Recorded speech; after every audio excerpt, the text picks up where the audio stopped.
अस्सलाम वालेकुम बेटा जी, कैसे हो आप लोग। मैं अली हैदर, आपका कंप्यूटर साइंस का लेक्चरर। बेटा जी, आज जो हमारे पास फर्स्ट चैप्टर के जो आप कह लो कि जो समर वेकेशन होमवर्क है उसका नेक्स्ट पार्ट हमने करना है। तो सबसे पहले हम देखते हैं आज के अपने कंटेंट को। सबसे पहले हमने बात करनी है एमसीक्यूज़ के ऊपर, फिर हमने डील करना है शॉर्ट क्वेश्चंस को, और सबसे लास्ट पे हमने डील करना है लॉन्ग क्वेश्चन को। तो सबसे पहले हम मूव करते हैं अपने पहले कंटेंट यानी कि एमसीक्यूज़ के हवाले। बेटा जी, हर स्टेटमेंट के पॉसिबल 4 आंसर्स है और हमने सबसे जो बेस्ट वन है उसको चूज़ करना है। तो आज स्टेटमेंट नंबर फर्स्ट यानी कि जो स्टेटमेंट नंबर 31 है हम उसको देखते हैं। विच of the following computer is an example of main frame computer, कि इनमें से कौन सी हमारे पास मेन फ्रेम कंप्यूटर की मिसाल है। Option number A IBM S/390, option number B है क्रे T90, या ऑप्शन नंबर सी है हमारे पास HP 3000, या फिर ऑप्शन नंबर डी है IBM PC। स्टेटमेंट नंबर 32 है HP 3000 is an example of, के जो HP 3000 है वो मिसाल है option number A super computer की, option number B mini computer की, option number D micro computer की, या ऑप्शन नंबर डी है हमारे पास पॉकेट कंप्यूटर की। स्टेटमेंट नंबर 33 है which of the following computer is an example of super computer, कि इनमें से कौन सी मिसाल है सुपर कंप्यूटर की। Option number A IBM S/390, option number B है क्रे T90, ऑप्शन नंबर सी है हमारे पास HP 3000, और ऑप्शन नंबर डी है IBM PC। स्टेटमेंट नंबर 34 है which of the following type of computer is best for solving algebraic equation, कि वो कौन से कंप्यूटर के एग्ज़ाम है जिसको हमारे पास जो सबसे बेहतरीन है, सबसे ज़्यादा कारआमद है, सबसे ज़्यादा मौसर है अलजेब्रिक इक्वेशन को हल करने के लिए। Option number A analogue computer, option number B digital computer, option number C hybrid computer, या ऑप्शन नंबर डी नन, इनमें से कोई भी नहीं। स्टेटमेंट नंबर 35 है which of the following device is an example of analogue computer, इनमें से कौन सी हमारे पास एग्जाम्पल है एनालॉग कंप्यूटर की। Option number A slide rule, option number B curvimeter, option number C harmonic analyser, या ऑप्शन नंबर डी ऑल, ये तमाम के तमाम। स्टेटमेंट नंबर 36 है which of the following type of computer has combined feature of digital and analog computer, इनमें से वो कौन से कंप्यूटर हैं जिनके अंदर हमारे पास डिजिटल और एनालॉग कंप्यूटर दोनों की ही करैक्टरिस्टिक्स पाई जाती है। Option number A maxi computer, option number B hybrid computer, option number C digital to analog computer, या ऑप्शन नंबर डी नन, यानी कि इनमें से कोई भी नहीं है। स्टेटमेंट नंबर 37 है हमारे पास a type of language in which instructions are written in binary form is called, कि वो कौन सी ज़ुबान की किस्म है जिसके अंदर हदायत को हम बाइनरी फॉर्म यानी कि 0 और 1 की शक्ल में लिखते हैं, वो उसका नाम क्या है। Option number A machine language, option number B assembly language, option number C high level language, option number D English language.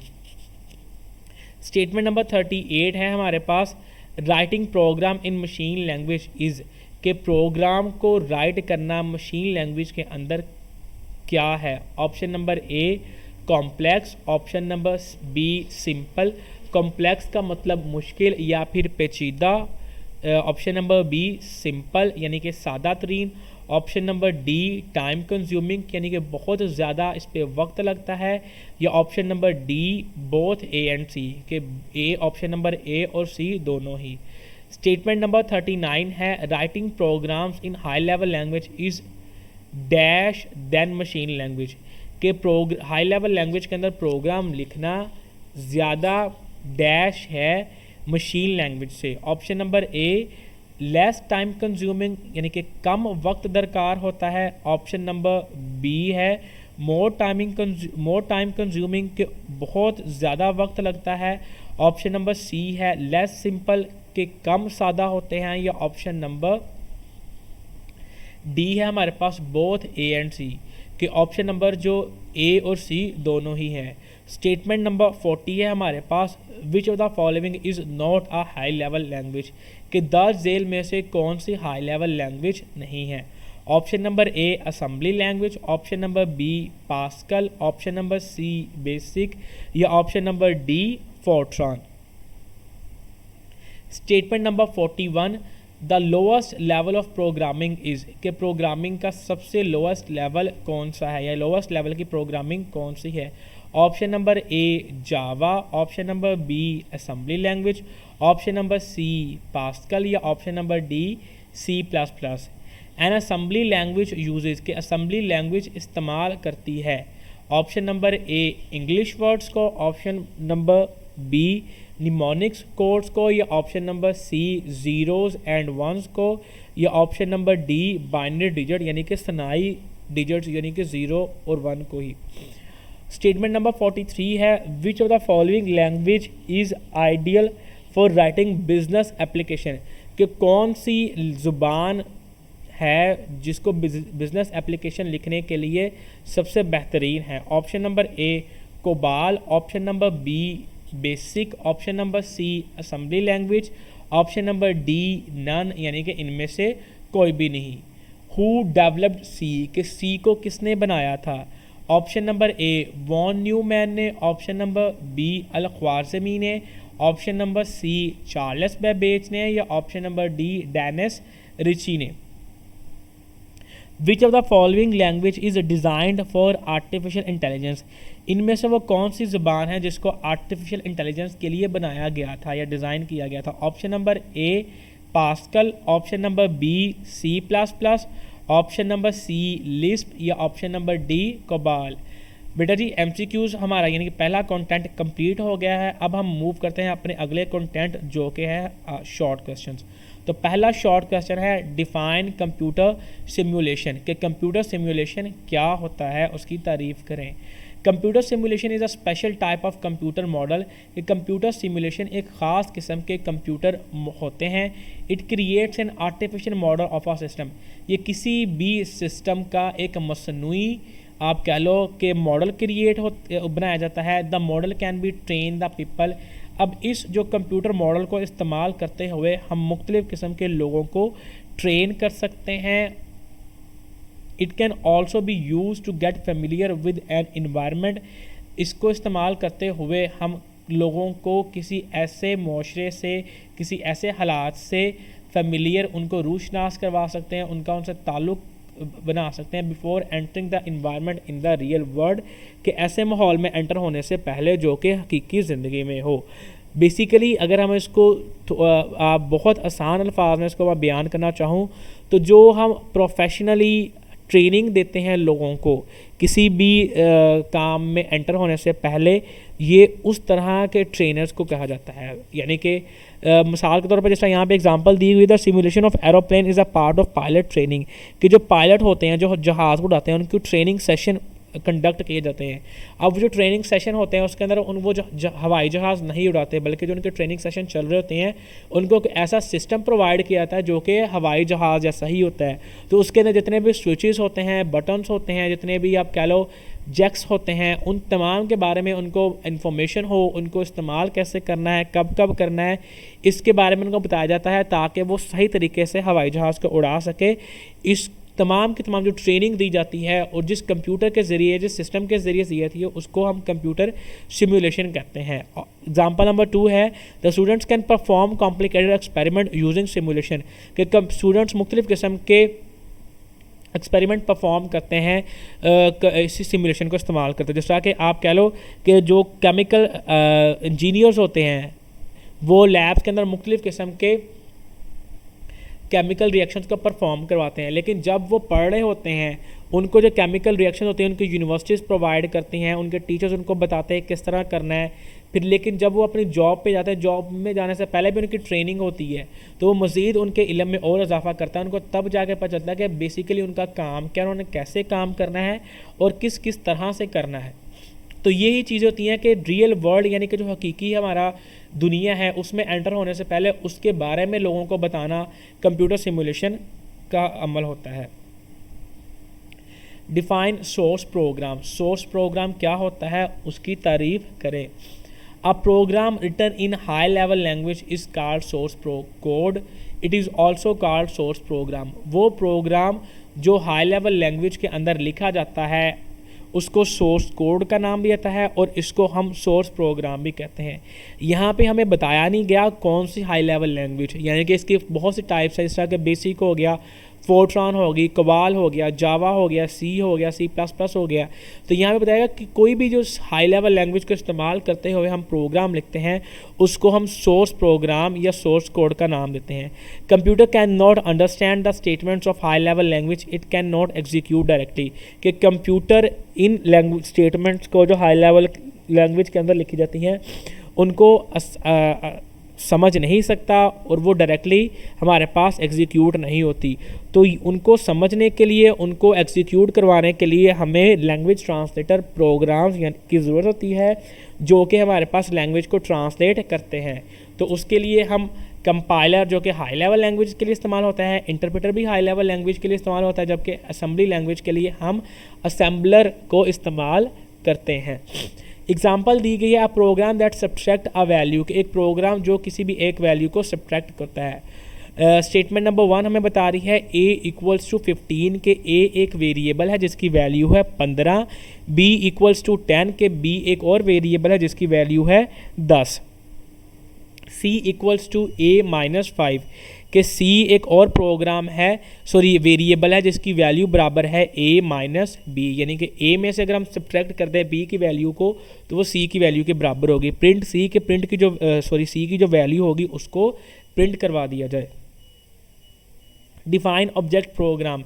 An object code is a program that is translated by a language processor. It is also called object program और machine code. Object code ऐसे programme को कहते हैं जो language, जो किसी भी ज़ुबान के ऊपर काम करता है, यानी ज़ुबान से काम करने के बाद जो डाटा हम कंप्यूटर को देते हैं उसको कन्वर्ट करता है ऐसी ज़ुबान के अंदर जिसको कंप्यूटर बआसानी समझ सके। इसको हम ऑब्जेक्ट प्रोग्राम का नाम भी देते हैं और इसको मशीन कोड भी कहते हैं। Computer understands object code directly, computer understand करता है ऑब्जेक्ट कोड को, और ऑब्जेक्ट कोड हमारे पास हमेशा 0 और 1 की शक्ल में ही होता है। Write a note on Java, कि जावा पर एक नोट लिखे। Java is a high level language, ये एक हाई लेवल लैंग्वेज होती है। It is designed by Sun micro system, इसको सन माइक्रो सिस्टम ने डिज़ाइन किया था। It was primarily developed to control the micro processors used in VCR, toaster and cable receiver ETC। शुरुआती तौर पर इसको इसलिए बनाया गया था कि जो माइक्रो प्रोसेसर VCR के अंदर इस्तेमाल हो रहे थे, टोस्टर के अंदर हो रहे थे और केबल रिसीवर के अंदर हो रहे थे, उनको कंट्रोल किया जाए। It provides the powerful capabilities of networking programming, internet applications and graphical user interface. ये हमारे पास नेटवर्किंग प्रोग्रामिंग, इंटरनेट एप्लीकेशन और जो ग्राफिकल यूज़र इंटरफेस होता है उसके अंदर हमें बहुत ज़्यादा पावरफुल सलाहियतों को देता है। GUI से मुराद, ग्राफिकल यूज़र इंटरफेस से मुराद कि जो विंडोज़ हम आजकल के दौर में इस्तेमाल करते हैं उनको कहते हैं, जिसके अंदर आइकन्स होते हैं, मुख्तलिफ़ किस्म के टूल्स होते हैं, हमारे पास एप्लीकेशंस होती हैं जिससे हमारा काम और आसान होता है। इंटरनेट एप्लीकेशंस, जो मुख्तलिफ़ किस्म की हम इंटरनेट एप्लीकेशन यूज़ करते हैं उनको बनाने के लिए, उनको डिज़ाइन करने के लिए इसको इस्तेमाल किया जाता है। नेटवर्क प्रोग्रामिंग के अंदर जो हम मुख्तलिफ़ किस्म के नेटवर्क्स लेते हैं, यानी कि इंटरनेट के थ्रू हम एक नेटवर्क क्रिएट करते हैं, चाहे वो एक ऑफिस में हो, एक बहुत ज़्यादा ऑफिस के दरमियान में एक नेटवर्क क्रिएट किया जा सके, इस तमाम को हम प्रोग्रामिंग के लिए हम जावा को इस्तेमाल करते हैं। और लॉन्ग क्वेश्चन अब हमारा जो है आज का है वो है briefly describe the classification of computers, के जो कंप्यूटर की क्लासिफिकेशन है उसकी ब्रीफली उसको किया जाए, वजाहत बयान की जाए। The computer use today can be classified into following categories. जो आजकल कंप्यूटर्स इस्तेमाल हो रहे हैं इनको 10 झेल कैटेगरीज़ के अंदर तकसीम किया गया है।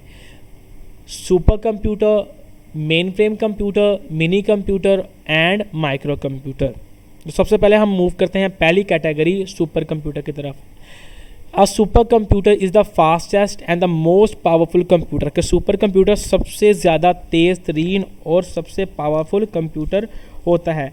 पावरफुल कंप्यूटर से मुराद जो जितनी ज़्यादा स्पीड के साथ अपना काम करता है, और सुपर कंप्यूटर 1 सेकंड के अंदर 1 ट्रिलियन कैलकुलेशंस को परफॉर्म करने की एबिलिटी रखता है।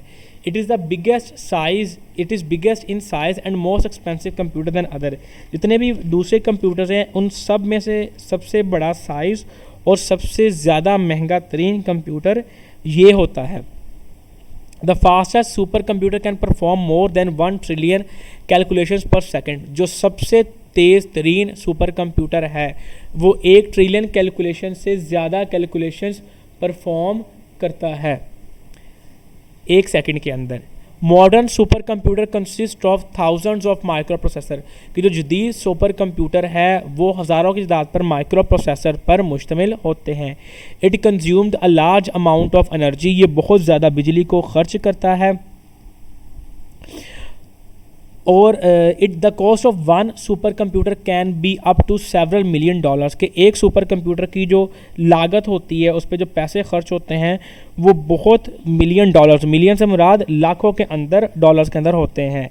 It consumes a large amount of energy, ये बहुत ज़्यादा एनर्जी को कंज्यूम करता है, खर्च करता है। Super computers are used by large corporations के सुपर कंप्यूटर को इस्तेमाल बड़ी बड़ी कंपनियां करती हैं, यूनिवर्सिटियाँ वगैरह करती हैं, and government departments due to high cost, और गवर्नमेंट डिपार्टमेंट्स चंद एक क्योंकि इनकी कीमत बहुत ज़्यादा होती है। It is use to solve complex problems, ये बहुत ही पेचीदा तरीन प्रॉब्लम्स को, मसाइल को हल करने के लिए इस्तेमाल करते हैं। It is use in weather forecasting के जो हमें मौसम के हालात बताते हैं उनके अंदर मौसम के हालात को बताने के लिए इस्तेमाल किया जाता है। वेपन डिज़ाइन, जो मुख्तलिफ़ किस्म के हम असला बनाते हैं, जदीद असला बनता है उसके अंदर इस्तेमाल किया जाता है। एंड एटॉमिक रिसर्च, और जो एटम के ऊपर मुख्तलिफ़ किस्म की रिसर्चेज होती हैं उनके अंदर इस्तेमाल किया जाता है। फॉर एग्ज़ाम्पल ब्लू पैसिफिक जो 1998 में बनाया गया था और ये 15,000 गुना ज़्यादा तेज़ होता है हमारे पास पर्सनल कंप्यूटर से। रोड रनर जो कि 2008 में इसको ऑप्शनली आप लॉन्च किया गया था, लेकिन 2009 के अंदर इसको बाकायदा लॉन्च कर दिया गया था। ब्लू जीन 1999 के अंदर इसको हमारे पास इंट्रोड्यूस किया गया था। और आस्की वाइट हमारे पास चंद एक एग्जांपल्स हैं सुपर कंप्यूटर की। नेक्स्ट टॉपिक है हमारे पास main frame computer. Main frame computer is a large computer कि ये बड़ा कंप्यूटर होता है design to perform multiple task for multiple user at the same time कि जो मल्टीपल काम होते हैं, बहुत ज़्यादा कामों को एक ही टाइम के अंदर जो मुख्तलिफ यूज़र परफॉर्म करवाते हैं उनको करने के लिए ऐसा कंप्यूटर बनाया गया था। It is more powerful and expensive than mini computer, ये मिनी कंप्यूटर से ज़्यादा पावरफुल और ज़्यादा महंगा होता है। It consist of multiple processor, ये बहुत से प्रोसेसर पर मुश्तमिल होता है। It can store a huge amount of data कि ये बहुत ज़्यादा डाटा को स्टोर करने के लिए इस्तेमाल किया जाता है। Main frame computer is use in large organization such as insurance companies and banks के मेन फ्रेम कंप्यूटर्स को बड़ी अदारे जिस तरह के इंश्योरेंस कंपनीज हो गई या फिर आप कह लो कि बैंक्स वगैरह हो गई उनके अंदर इस्तेमाल किया जाता है। बैंक्स बेटा जिस तरह कि हम जानते हैं कि एक टाइम के अंदर हमारे अगर मुल्क में हम देखें तो एक ही जो बैंक है उसकी कई ब्रांचेस हैं पूरे मुल्क के अंदर, और हर एक ही टाइम के अंदर कितनी कैलकुलेशंस, कितनी सारी ट्रांजैक्शंस हो रही होती हैं। तो उन तमाम की तमाम ट्रांजैक्शंस को एक मेन सर्वर कंप्यूट कर रहा होता है, मैनेज कर रहा होता है, जिसके अंदर इन तमाम के तमाम ट्रांजैक्शंस का डाटा पड़ा होता है। ठीक हो गया। तो इस तरह के अदारे इनको हमारे पास बैंक्स इस तरह से इस्तेमाल करती हैं। Airlines use these computers for flight scheduling कि एयरलाइंस भी इन कंप्यूटर को इस्तेमाल करती हैं ताकि फ़्लाइट का स्केजुअल बताया जा सके, रिजर्वेशंस बुकिंग की जा सके, सीट्स को बुक किया जा सके, एंड टिकटिंग और टिकट देने के लिए, बेचने के लिए इनको इस्तेमाल करती हैं। The users access a main frame computer through terminal कि यूज़र टर्मिनल को इस्तेमाल करते हुए इन कंप्यूटर को रिसेस हासिल कर सकता है, इन पे काम कर सकता है। अब टर्मिनल क्या होती है? डिवाइस विद द मॉनिटर, ऐसी डिवाइस जिसमें मॉनिटर और कीबोर्ड हो और वो कंप्यूटर के साथ जुड़ सके, उसको हम नाम देते हैं मेन फ्रेम कंप्यूटर का। अब main frame computer can support thousands of terminal के एक मेन फ्रेम कंप्यूटर हज़ारों की तादाद में टर्मिनल पे काम कर सकता है, उनको इस्तेमाल करने की इजाज़त देता है। Main frame computers are basically use in network environment के मेन फ्रेम कंप्यूटर्स को ज़्यादातर नेटवर्क इन्वायरमेंट के अंदर काम किया था। उनके जो तमाम के तमाम बैंक्स होते हैं, एयरलाइन की जो मुख्तलिफ आप कह लो मुख्तलिफ शहरों के अंदर उनके जो आप कह लो पॉइंट्स बने होते हैं, उनके ऑफिसेज होते हैं, वो तमाम हर जगह एक दूसरे से आपस में कनेक्टेड होते हैं, एक नेटवर्क बनाया होता है। इस वजह से ये ज़्यादातर इसको नेटवर्क इन्वायरमेंट के अंदर ही इस्तेमाल किया जाता है।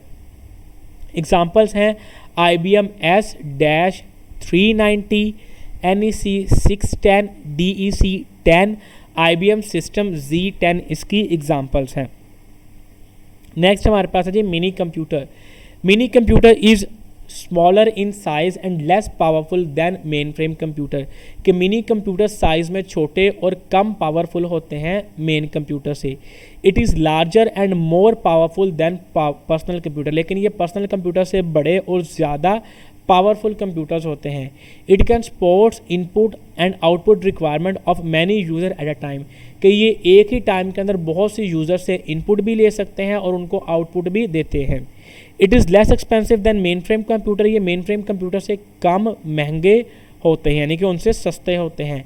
It is mostly use by the organisations who can not afford main frame computer, इनको ज़्यादातर ऐसे अदारे इस्तेमाल करते हैं जो मेन फ्रेम कंप्यूटर को इस्तेमाल करने की उसको ख़रीदने की हिम्मत या इस्तात नहीं रखते। For example HP 3000 is an example of mini computer. Next है और आज के टॉपिक का सबसे लास्ट टॉपिक है हमारे पास micro computer. Micro computer is also called personal computer, micro computer को हम पर्सनल कंप्यूटर का नाम भी देते हैं। It is design to be use for one person at a time, इसको इस तरह से डिज़ाइन किया गया था, इस तरह से बनाया गया था कि एक शख्स एक ही टाइम के अंदर इस पर काम कर सकता है। It is less powerful then mini computer, ये मिनी कंप्यूटर से कम पावरफुल होता है। IBM introduce it's first micro computer in 1981 and called IBM PC, कि IBM ने अपना पहला माइक्रो कंप्यूटर 1981 के अंदर IBM PC के नाम से मुतारफ़ करवाया था। इसके बाद दूसरी हमारे पास बहुत सी कंपनियां थी जो कंप्यूटर्स बनाती थी, उन्होंने IBM कंपनी का जो कंप्यूटर IBM PC था उसी के आर्किटेक्चर को फॉलो करते हुए चंद एक सालों में अपने नए कंप्यूटर्स इसी तरह के नए निकाल लिए थे और मार्केट में सप्लाई किए थे। The micro computer become very popular because of low price, micro computer अपनी कम कीमत की वजह से हर जगह इसको बहुत ज़्यादा पजीराई मिली, बहुत ज़्यादा मशहूर हो गया। उसके साथ साथ बेटा माइक्रो कंप्यूटर्स को हर जगह पे हम इस्तेमाल करते हैं, हर तरह के शोबे के अंदर इस्तेमाल किया जाता है, चाहे वो बिज़नेस हो जाए, एजुकेशन हो जाए, हेल्थ डिपार्टमेंट हो जाए, जिस तरह का चाहे मर्जी ज़िंदगी का शोबा हो, हमारे पास ज़्यादातर इस्तेमाल होने वाले जो कंप्यूटर्स होते हैं वो माइक्रो कंप्यूटर्स यानी कि पर्सनल कंप्यूटर्स ही होते हैं। माइक्रो कंप्यूटर्स की आगे फर्दर टाइप्स हैं। Micro computers are available in different types as follow, कि माइक्रो कंप्यूटर के मुख्तलिफ टाइप्स हैं, वो टाइप्स कौन कौन सी हैं। डेस्कटॉप कंप्यूटर्स होते हैं, यानी कि जो हम घरों के अंदर कंप्यूटर इस्तेमाल करते हैं, ऐसे कंप्यूटर्स जो टेबल के ऊपर बासानी आते हों उनको हम डेस्कटॉप कहते हैं। लैपटॉप यानी कि जो घरों के अंदर लैपटॉप इस्तेमाल करते हैं, और पॉकेट कंप्यूटर्स, ये हमारे पास तीन इसकी बेसिक आप कह लो डिवीजन्स हैं, ये टाइप्स हैं। थैंक यू बेटा जी। अगर आपको कोई इशू हो आज के लेक्चर के अंदर तो आप काइंडली मुझे इस मेल ID पे कांटेक्ट करें, अपनी प्रॉब्लम बताएं। जज़ाकल्लाह खैर फ़ी अमान।